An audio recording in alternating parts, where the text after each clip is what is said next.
Mike Papantonio is on the line with us.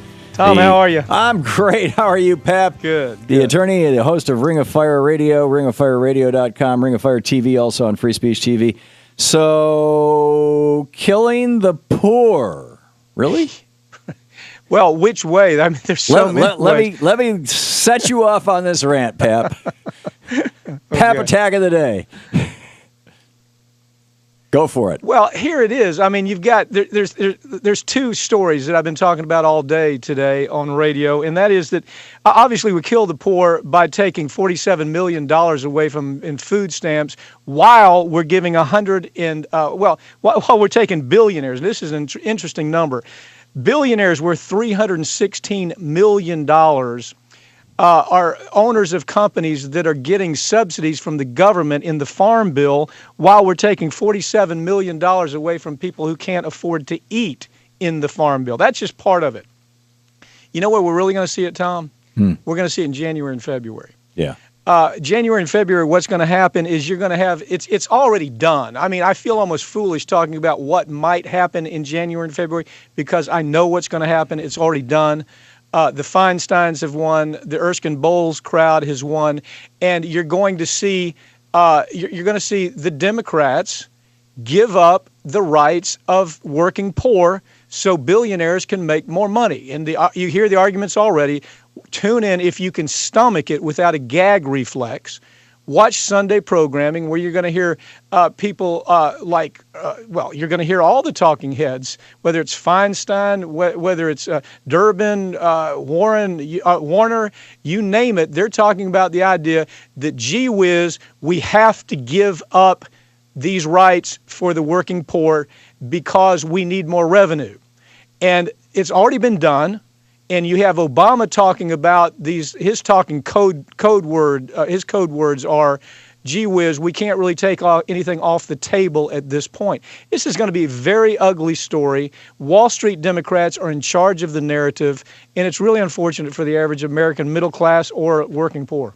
Yeah, and in some ways, this goes back to when Wall Street took over the Democratic Party, and not just Wall Street, when business took over the Democratic Party, and I think a lot of that tracks back to that Buckley versus Vallejo decision. Yes. And the Powell memo, this strategy by big business and Lewis Powell, of course, representing the tobacco industries at the time, to insert money into our political discourse to the point that pretty much no political party or politician, unless they were in a small enough state like Bernie Sanders is in Vermont, where he's probably shaken the hand of every person in that state 3 times in all the years he's represented them.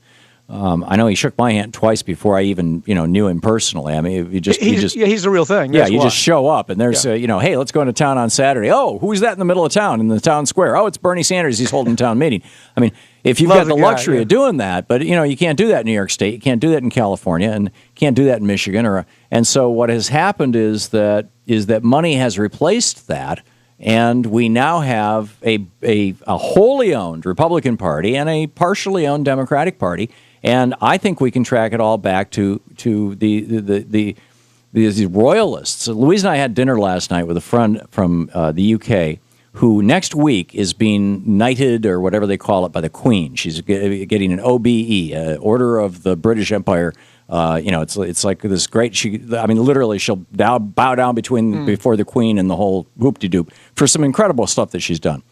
And it hit me.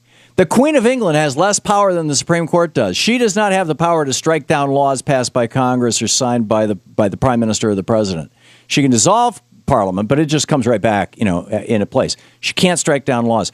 Our Supreme Court has, through this doctrine of judicial review and the misuse of it with this money is speech and corporations are persons thing, they have become the kings of this country. And there is no kingdom in the Western world. There's still a king there's a queen in the Netherlands. There's a king or a queen in Denmark and in Norway.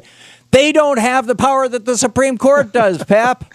Well, wait till you see McCutcheon. Wait till you get a load of what they're going to do to us with McCutcheon that is going to be, the majority right-wing boobs that are now, politicos, basically they're politicians with black robes. Yes. They're going to grant the McCutcheon relief that they're asked for, and there are going to be no rules on it. But look, Dianne Feinstein, Max Baucus, Joe Manchin, Chris Coons, Tom Carper, Michael Bennett, there's not an ounce of Democratic blood running through these people except maybe on social issues. And see, if you follow the news today is they're talking about social issues. Now, don't get me wrong, these are important social issues, whether it has to do with immigration, whether it has to do with gender rights, they're important social issues.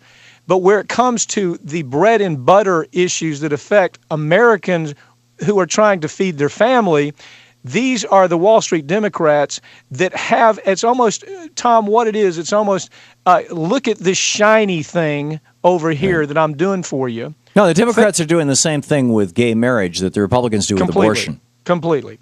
And so don't pay attention to what's taking place behind the curtain, because the Democrats have made this unholy bond with Wall Street. Tom, let me tell you something. You may think that this is absolutely way out there. It's not. You will start seeing Koch brother type money moving into Democratic races at state levels. That's the first place you'll see it. You already have the Koch money moving into things like city commissioners and dog catcher races, for God's sakes. That money will move in. Matter of fact, tomorrow I'm going to be interviewing somebody running for state house position that's running against this Koch type money.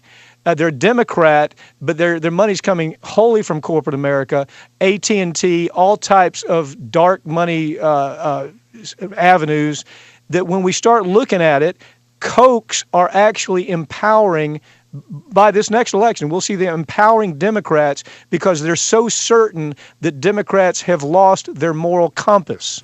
And so, who would have dreamed that? I never would even thought of saying such a thing even a year ago. But now if it's a different story with McCutcheon, it's going to be even more of a probability. Yeah. So what do we do about it? Well, I think the thing to do is at some point we have to stop being nice.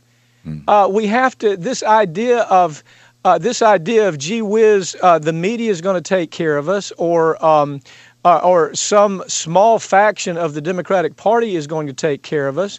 The problem, Tom, is the cavalry is not coming. Okay, and this is very difficult for people to understand. The cavalry is not coming. You're not going to wake up tomorrow and have somebody solving your problems. And the only way to push this administration moving into January and February is the same thing we've seen on gender rights, where pushback was so strong that Obama had to react. Right. Syria, pushback was so strong, Obama had to react. Larry Summers, pushback was strong. But where did the pushback take place? Took place in the streets. Took place on the social media. Social media is very powerful. This is a president who believes that he is going to have a legacy that's meaningful. And if he continues this course, he's not going to have a meaningful legacy. It's going to be one he's going to look back at and be embarrassed. We should help him from having to do that. We should help him not be embarrassed when he looks back and says, this is what I accomplished for the American people. So it's the getting out in the streets is like MoveToAmend.org now has over 500 local chapters around the country. Progressive Democrats of America, over 300 chapters, local chapters around the country, PDAmerica.org. There are groups that are completely independent of any political party that are transforming America right now as we speak, that people can participate in. And good progressives can show up at the local Democratic Party and say, I want to run for precinct committee chair, and then they get to write the party platform and decide who's going to be in the primaries. We can hope for that day, can't we? Yeah. Well, look at the Concord Project, how they taught Tea Partiers how to take over the Republican Party. They were incredibly successful.